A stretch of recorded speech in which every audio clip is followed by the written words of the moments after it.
Life में पहली बार ऐसा देख रही हूँ मैं कि एक मार्वल की फिल्म का ट्रेलर आया, वो भी ऐसा वैसा नहीं, सीधे एवेंजर्स के नेक्स्ट चैप्टर का। लेकिन उससे ज्यादा बातें उसकी वजह से इंडियन सिनेमा की हो रही हैं। एवेंजर्स डूम्सडे ये कोई मामूली टाइटल नहीं है। हो सकता है कुछ महीनों बाद बॉक्स ऑफिस पे ये ऐसी हिस्ट्री बना दे जो अगले कई सालों तक बाकी मूवीज के लिए सिर्फ सपनों जैसा होगा। और ऐसा हो भी क्यों ना, इतने सारे इमोशनल मोमेंट्स डाले हैं ट्रेलर के अंदर कि पुराने रेफरेंसेस और नई पॉसिबिलिटीज किसके लिए ज्यादा एक्साइटेड होना है, फैंस कंफ्यूज हो गए हैं। 3 लेटर्स का छोटा सा नाम RDJ, इनको तो चेहरा दिखाने की भी जरूरत नहीं है, उसके बिना भी फिल्म के टिकट सोल्ड आउट हो जाएंगे। सोचा नहीं था इतना अच्छा फील होगा अपने फेवरेट हीरो को विलन में बदलते हुए देखकर। फ्रैंकली एवेंजर्स के ट्रेलर में वो सब कुछ है जो फैन सर्विस के लिए चाहिए होता है। नए हीरोज का साथ आना, पुराने हीरोज का लौट आना और एक नए फेस ऑफ से थिएटर का स्टेडियम बन जाना। लेकिन यहीं पे आता है कहानी में ट्विस्ट, क्योंकि देसी ऑडियंस चाहे एवेंजर्स के लिए जितना पागल हो जाए, बट विदेशी लोग बोल रहे हैं MCU मूवीज में अब वो बात नहीं रही जो पहले हुआ करती थी। और काफी हद तक लोग एग्री भी करेंगे। भले ही डूम्सडे का लेवल बहुत ग्रैंड लग रहा है, काफी सारे कैरेक्टर्स को एक साथ कनेक्ट किया गया है, RDJ को फिर से देखना लाइफ टाइम एक्सपीरियंस होगा।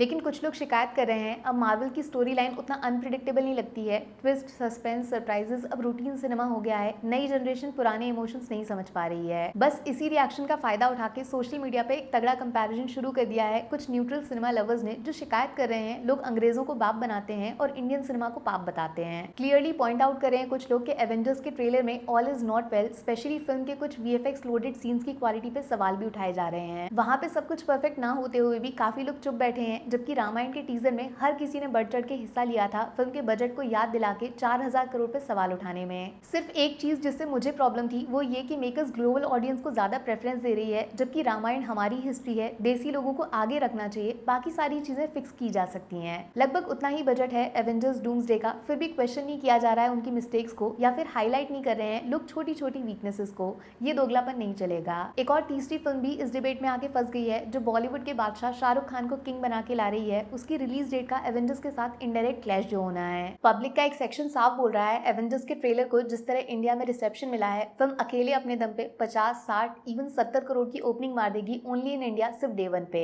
इसीलिए हो ना हो किंग के मेकर्स कुछ तो बहाना बना के चुपचाप क्रिसमस 2026 की रिलीज डेट से भाग जाएंगे। उनमें हिम्मत नहीं है एवेंजर्स के सामने बॉक्स ऑफिस पे खड़े हो पाने की। इस बात में कोई शक नहीं है, ये शाहरुख खान के स्टारडम का सबसे बड़ा टेस्ट होगा जब वो कोई बॉलीवुड नहीं सीधा हॉलीवुड के मेगा जायंट से क्लैश करेंगे। और मेरे हिसाब से इस बात पे फैंस को प्राउड होना चाहिए, ना कि इसको मौके की तरह इस्तेमाल करना चाहिए किंग को नीचे गिराने का। वो भी तब जब किंग जैसी फिल्म ओनली 4000 से 5000 टोटल स्क्रीन पर रिलीज हो सकती है, जबकि एवेंजर्स एंड गेम 60 से 70,000 स्क्रीन पर रिलीज हुई थी। और 2026 में डूम्सडे उसको मैच करेगी या फिर उससे भी आगे जाएगी। किंग और एवेंजर्स दोनों में बराबरी का मुकाबला नहीं हो सकता। लेकिन हाँ, रामायण इंडियन सिनेमा के लिए सच्ची में गेम चेंजर साबित हो सकती है, क्योंकि फिल्म वर्ल्ड वाइड 40,000 स्क्रीन को टारगेट कर रही है, जिसमें चाइना रिलीज एक बड़ा एडवांटेज हो सकता है। फ्रैंकली मुझे तो रिस्पेक्ट फील हो रहा है इंडियन सिनेमा के नए लेवल को देखकर, जब हम एवेंजर्स जैसे ब्रांड के सामने इंडियन प्रोजेक्ट का नाम भी ले पा रहे हैं। सबको पता है MCU मूवीज का सेलिंग फैक्टर होता है उनके पॉपुलर कैरेक्टर्स के साथ फैंस का जनरेशनल कनेक्शन। एक फिक्शनल ट्रेलर भी रियल लाइफ जितना मैटर करने लगता है। लेकिन रामायण किंग जैसी मूवीज को हल्के में लेना बहुत बड़ी बेवकूफी होगी, जिसका सबूत रामायण के ट्रेलर का हाइप है। फिल्म को पसंद करो, क्रिटिसाइज करो, लेकिन इग्नोर तो अंग्रेज भी नहीं कर पा रहे हैं। दूसरी तरफ किंग का तो सिर्फ नाम ही पता है, अभी तो टीजर आना बाकी है, ट्रेलर आना बाकी है, और फिल्म की कास्ट एवेंजर्स की गिनती से कम थोड़ी है। सिर्फ एक शाहरुख खान पोस्टर और पूरी दुनिया को पता चल जाएगा जंगल में एवेंजर्स चाहे जितने हो, लेकिन बादशाह तो सिर्फ एक ही होता है। वैसे आप इन तीनों में से किसकी साइड हो, कमेंट करके बताना जरूर।